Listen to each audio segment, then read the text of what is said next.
Assalamualaikum warahmatullahi wabarakatuh. Perkenalkan, saya Andi Kurniawan, NIM 2134008,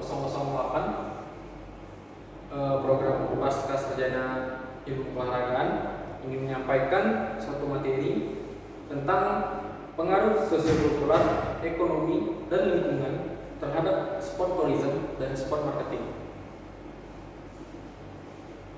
Hal yang latar belakangi saya menyampaikan materi ini adalah pariwisata merupakan industri jasa terbesar yang mampu membantu pertumbuhan ekonomi dengan cepat dan efisien. Industri pariwisata juga merupakan bagian yang tidak terpisahkan dari kehidupan manusia, terutama menyangkut kegiatan sosial. Saat ini, minat wisatawan tidak hanya ingin santai dan menikmati sunset dalam kegiatan wisatanya, tetapi ingin jenis wisata yang lebih tinggi seperti menikmati produknya, kreasi budayanya, peninggalan sejarahnya, lalu wisata berbasis olahraga, wisata berbasis kreativitas, wisata berbasis bisnis, dan wisata berbasis ilmu pengetahuan. Nah, ini menurut pendapat Direktorat Pengembangan Destinasi Pariwisata tahun 2012 sampai tahun 2014. Satu jenis pariwisata yang mendapat banyak perhatian saat ini yaitu adalah sport tourism. Mari kita lihat. Pengembangan wisata berbasis olahraga merupakan salah satu hasil dari tuntutan atas perubahan minat wisatawan, dan wisata olahraga ini atau seperti sport tourism merupakan salah satu tren yang sedang berkembang di masa sekarang. Lalu menurut Nurdiansa, Asisten Deputi Direktur Bidang Pameran Wisata Wilayah Asia Tenggara, bila pada awal tahun jumlah wisatawan asing mencapai 800.000 hingga 900.000. Di Desember tahun 2011, jumlahnya akan meningkat 1,2 juta hingga 1,5 juta orang. Dan hal ini membuat fenomena global cara olahraga yang menjadikan hiburan masyarakat dunia, mendorong lahirnya konsep industri olahraga dan berkembang secara merangsang untuk memunculkan sebuah konsep baru tentang pemasaran olahraga, yaitu adalah sport marketing. Nah, pembahasan yang akan kita bahas itu adalah bagaimana pengaruh sport tourism terhadap sosiokultural, ekonomi, dan lingkungan. Lalu bagaimana pengaruh sport marketing terhadap sosiokultural, ekonomi, dan lingkungan. Mari kita lihat sport tourism. Menurut Sudiana dan kawan-kawan tahun 2022, ini sport tourism memiliki beberapa definisi. Mulai dari paling sempit, yaitu adalah perjalanan yang semata-mata dilakukan untuk mengikuti kegiatan olahraga kompetitif. Jadi pengertian menurut Sudiana lebih kecilnya yaitu adalah menyangkut olahraga kompetitif tentang sport tourism ini. Lalu pengertian luasnya itu adalah sport tourism merupakan kegiatan wisata yang dilakukan dengan cara melakukan kegiatan olahraga yang menyenangkan tanpa ada unsur paksaan umumnya, dilakukan di kawasan objek wisata. Nah, selanjutnya untuk Stoner dan Freeman tahun 2000, pariwisata olahraga adalah orang yang melakukan perjalanan atau tinggal di suatu daerah di luar lingkungannya yang biasa berpartisipasi dalam kegiatan olahraga. Ini menyangkut kompetitif dan rekreasi. Jadi Stoner dan Freeman ini lebih ke pertualangan, sehingga mereka juga menempati suatu wilayah. Lalu Yani et al. Tahun 2021, ini sport tourism secara luas didefinisikan sebagai perjalanan berbasis waktu luang yang membawa individu sementara di luar komunitas asalnya untuk berpartisipasi dalam aktivitas fisik, menonton aktivitas fisik atau menggunakan atraksi yang terkait dengan aktivitas fisik, sehingga memang ini tidak dapat dipisahkan ke dalam olahraga. Dari beberapa definisi yang sudah dipaparkan tadi, itu dapat ditarik kesimpulan bahwasanya sport tourism merupakan sebagai olahraga mengunjungi daerah-daerah tertentu, lalu menikmati kumpul secara berkeluarga, lalu fasilitas olahraga dan permainan olahraga, sehingga kegiatan wisata olahraga dapat dilakukan bersama keluarga keluarga sambil menikmati fasilitas olahraga yang tersedia dan mengikuti berbagai jenis olahraga maupun menontonnya. Lalu pengaruh sport tourism yang dapat kita lihat yaitu adalah dari sisi positifnya. Yang pertama, meningkatkan ekonomi sekitar wisata olahraga.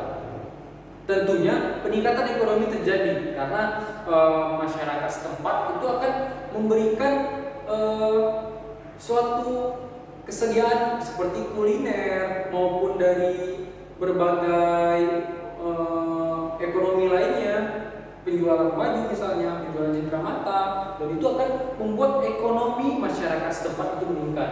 Lalu meningkatkan potensi daerah wisata, pasti meningkat tentunya. Lalu ada berbagai informasi dengan masyarakat untuk merangsang partisipasi aktif masyarakat setempat. Lalu kita lihat selanjutnya, yaitu adalah meningkatkan kerjasama antara pemerintah pusat dan pemerintah daerah. Tentunya ini akan menggali kebijakan-kebijakan baru antara pemerintah daerah dan pemerintah pusat.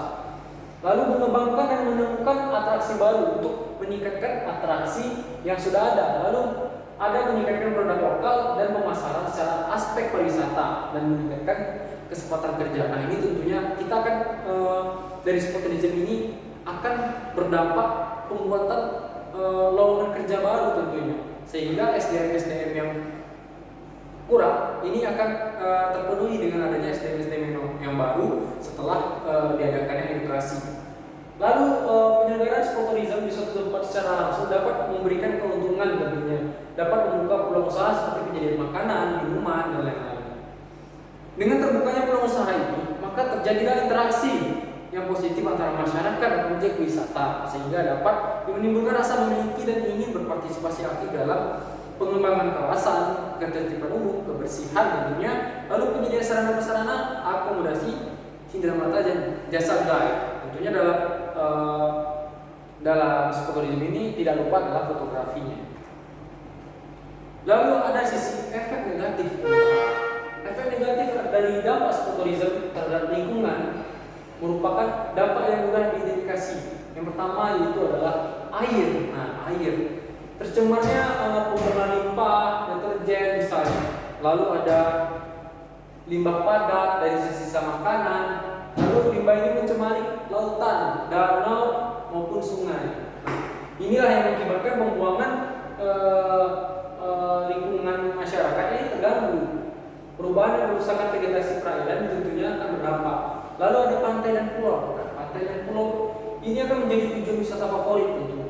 Namun, pantai dan pulau ini rentan terhadap dampak negatif dari pariwisata. Lalu pembangunan fasilitas wisata di pantai dan pembangunan infrastrukturnya seperti jalan, listrik, air, dan pembangunan infrastruktur bandara, pelabuhan ini mempengaruhi daya tampung pantai dan pulau.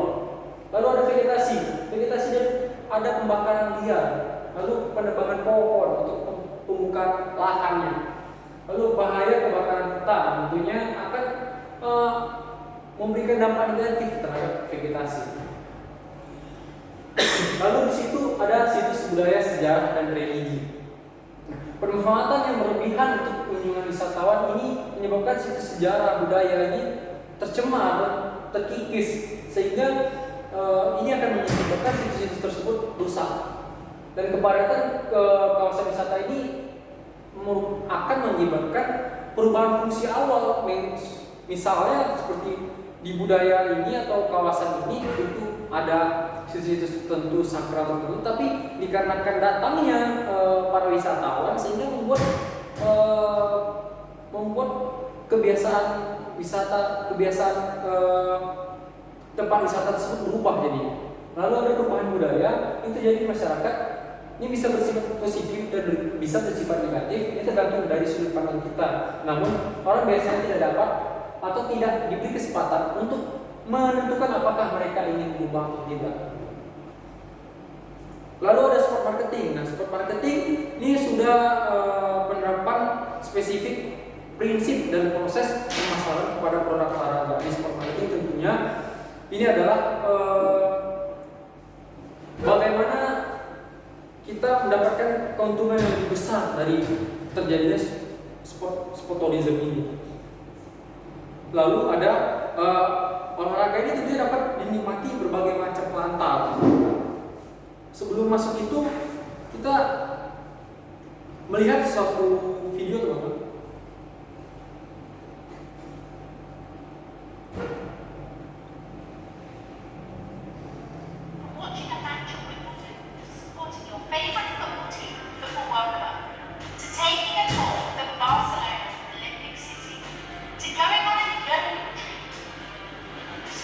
Jadi di sporturism di luar sana itu merupakan big business. Artinya itu adalah bisnis yang lebih besar mencakup seluruh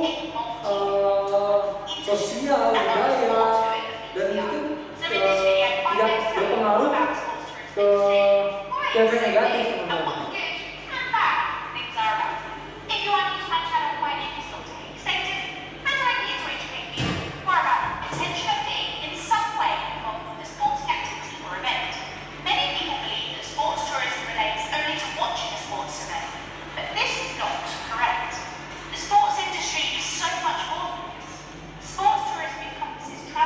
Sekarang sporturism itu sudah berkembang di berbagai negara. Contohnya badminton pun termasuk sporturism teman-teman di sini. Formula One termasuk, football match dengan kita menonton itu termasuk ke sporturism.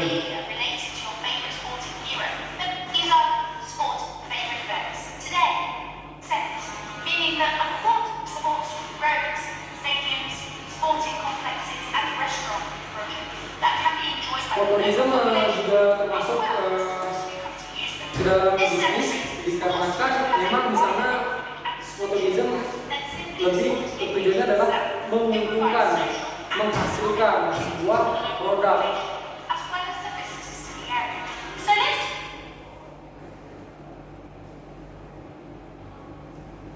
Oke, baik, dilanjutkan.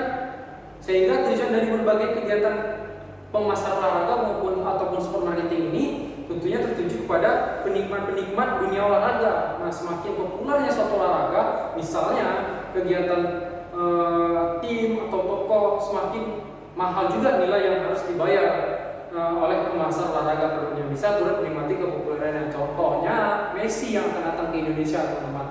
Ini banyak masyarakat Indonesia yang ingin atau berharap Messi itu datang ke Indonesia dengan contohnya dengan pembayaran tiket yang lebih besar, dan masyarakat pun sebagai penikmat olahraga ini mau menghabiskan atau merogoh koceknya untuk menikmati permainan Messi. Lalu di segmen industri olahraga ini sesuai dengan tipe produknya, menurut pendapat Park, Zainal dan Portman 1998 teman-teman, ini sport performance, ada sport performance, penampilan olahraga. Ini adalah segmen ini bermacam-macam produk seperti olahraga sekolah, perkumpulan kebugaran, camp olahraga, dan taman olahraga kota. Sehingga di sport marketing ini ada beberapa banyak destinasi. Contohnya adalah camp olahraga, perkumpulan olahraga, contohnya tempat bisnis, gym. Nah, itu juga bisnis. Lalu ada sport produksi olahraga. Ini segmen produksi olahraga ini dapat diberikan contoh seperti bola basket, tenis, sport olahraga, dan ini merupakan contoh-contoh sport production dari sport marketing. Dan sport promotion ini merupakan dari sport marketing juga. Ini segmen ini dapat berupa barang dagangan seperti ada kaos, baju yang didagangkan di tempat-tempat event-event olahraga. Lalu ada media cetak dan elektronika, sport marketing agency, dan sport event organisasi. Lalu ada promosi dalam pengembangan wisata olahraga, teman-teman. Lalu promosi berbagai produk, melakukan branding, ini tentunya dapat membantu promosi dan pengembangan industri olahraga. Lalu ada marketing public relation untuk produk industri olahraga dan event olahraga, serta integrated promotion sport marketing, lalu directory industri sport, dan promosi sentra industri olahraga. Dan contohnya lagi itu bisa kita lihat adalah mendirikan sport mart. Ini merupakan tergantung dari sport marketingnya. Lalu ada pengaruh sport marketing sendiri. promosi melalui olahraga ini biasanya dilakukan lebih kepada pendekatan bisnis, sehingga kadang terdapat nilai-nilai yang bergeser, terutama di Indonesia. Misalnya, bagaimana bisa perusahaan rokok yang tidak menyehatkan tentunya, rokok dapat membunuh, ini bisa-bisanya menjadi sponsor dalam event olahraga. Contohnya adalah pertandingan badminton. Nah, badminton sponsor terbesar di Indonesia sama-sama kita ketahui adalah Jarum. Jarum sendiri ini sangat mendukung pertandingan badminton. Dia adalah sponsor terbesar. Lalu ada fenomena globalnya cabang olahraga yang menjadikan hiburan masyarakat dunia, mendorong lahirnya konsep industri olahraga yang berkembang dan merangsang untuk memunculkan sebuah konsep tentang sport marketing. Nah, lalu ada cara mendefinisikan pemasaran olahraga sebagai yang dikutip dari Reftari et al. 2015. Ini pemasaran olahraga diartikan sebagai upaya untuk menjual olahraga sebagai objek hiburan. Olahraga ini adalah hiburan dan pada dasarnya manusia itu senantiasa memang butuh hiburan. Lalu pemasaran olahraga ini memanfaatkan olahraga sebagai sarana untuk menjual produk-produk. Lalu pengaruh budaya itu bagaimana? Pemasaran mampu memberikan pemahaman yang lebih baik tentang bagaimana pasar dari produk layanan berubah. Pasalnya hal ini berpengaruh pada asumsi dari konsumen dari berbagai peluang perusahaan untuk tumbuh. Lalu budaya dalam strategi marketing tampak nyata, dan bagaimana contohnya Starbucks sendiri itu melayani dan memasarkan diri di berbagai negara. Merek kedai kopi raksasa tersebut memperlakukan konsumennya dengan menyediakan budaya ngopi. Contohnya di Indonesia sendiri itu tidak ada budaya ngopi sebenarnya, tetapi dikarenakan brand terbesar yaitu brand kopi terbesar itu adalah Starbucks, itu membuat masyarakat di belahan negara, belahan dunia dan berbagai negara pun ikut mengopi, sehingga itu akan memperubah budayanya, teman-teman. Lalu ada ekonomi. Sport marketing adalah pengembangan pelaksanaan kegiatan yang berkaitan dengan produksi, pendapatan harga, distribusi normal, lalu promosi dan publikasi produksi olahraga sendiri. Dan menurut Kaiser dan Parker ini dapat tahun 2008 mengatakan bahwa sport marketing is a big multi-billion-dollar global industry that has a definite impact on the economy. Sehingga sport marketing ini memang menjadi sasaran untuk future kedepannya. Lalu ada dampak terhadap lingkungan. Lingkungan pemasaran ini merupakan semua elemen atau unsur-unsur yang berkepentingan di luar maupun di dalam suatu pemasaran. Jika kita lihat lingkungan pemasaran itu, maka lingkungan sangat berpengaruh terhadap pemasaran, karena pemasaran suatu produk akan berhasil jika telah menguasai dan mengerti bagaimana lingkungan itu sendiri. Lingkungan tadi itu terbagi menjadi lingkungan eksternal dan lingkungan internal. Lingkungan eksternal dari suatu perusahaan itu ada pesaing, penyedia, pelanggan, lembaga keuangan, itu lingkungan eksternal. Lalu berbeda dengan lingkungan eksternal mikro, lingkungan eksternal makro ini cakupannya sangat luas, seperti ekonomi, politik, budaya, sosial. Walaupun lingkungan eksternal makro ini tidak terlalu dekat kepada perusahaan, akan tetapi perusahaan juga harus melihat dan juga mengamati lingkungan eksternalnya, karena dari situlah tren-tren pasar bisa dilihat dan peluang-peluang apa yang akan membuat perusahaan mengalami pendapatan besar itu memang harus dari luar dilihatnya. Lalu dari lingkungan internal ini ada suatu perusahaan, yaitu pemilik, manajemen, dan karyawan pekerjanya. Di dalam merancang rencana pemasaran, seorang manajer dari suatu perusahaan ini juga harus mempertimbangkan kelompok-kelompok yang ada. Kelompok-kelompok ini apa? Pemilik, manajemen, dan karyawan-karyawan tadi, sehingga tidak hanya perusahaan yang diuntungkan, tetapi yang bekerja juga diuntungkan. Lalu dari lingkungan itu sangat mempengaruhi pemasaran, baik itu lingkungan eksternal maupun lingkungan internal. semua lingkungan internal ini berasal dari perusahaan itu sendiri. Oleh karena itu dibutuhkan kerjasama yang baik antara satu pihak dengan pihak yang lain untuk mencapai visi misi yang telah disepakati pada perusahaan tersebut. Lalu dapat disimpulkan pada pembahasan kali ini yaitu adalah wisata olahraga ditujukan untuk perjalanan orang-orang yang bertujuan untuk melihat atau menyaksikan suatu peristiwa olahraga di suatu tempat atau negara yang lain sehingga berpartisipasi dalam kegiatan olahraga yang dilaksanakan itu.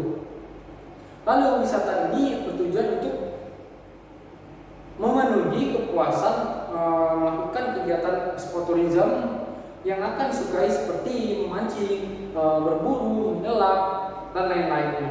Lalu agar sebuah bisnis di dunia sportourism ini bisa sukses, maka yang harus diperhatikan adalah merumuskan strategi dan menerapkan strategi seperti apa yang sebaiknya digunakan. Lalu di dunia bisnis itu didefinisikan sebagai suatu bidang di mana terdapat produksi, distribusi, dan usaha-usaha lain yang diarahkan untuk mencapai kepuasan maksimum pelanggan dari keinginan dan kebutuhan si pelanggan ataupun masyarakat tadi. Jadi jika pengertian dunia usaha itu dilihat dari segi produsen dan konsumen, maka dunia usaha merupakan arena kiprah produsen yang dapat mempengaruhi sarana pemuas kebutuhan dan keinginan konsumen. Begitulah pembahasan kita pada hari ini. Mungkin teman-teman lebih dapat dimengerti tentang sportourism dan sport marketing ini. Saya mungkin menyajikannya dengan secara ringkas dan teman-teman bisa menanyakan kembali kepada saya bagaimana sport marketing dan sportourism itu. Insya Allah saya bisa menjawab dari referensi-referensi yang telah saya baca. Kurang lebihnya saya mohon maaf. Saya akhiri wabillahi taufiq wal hidayah. Assalamualaikum warahmatullahi wabarakatuh.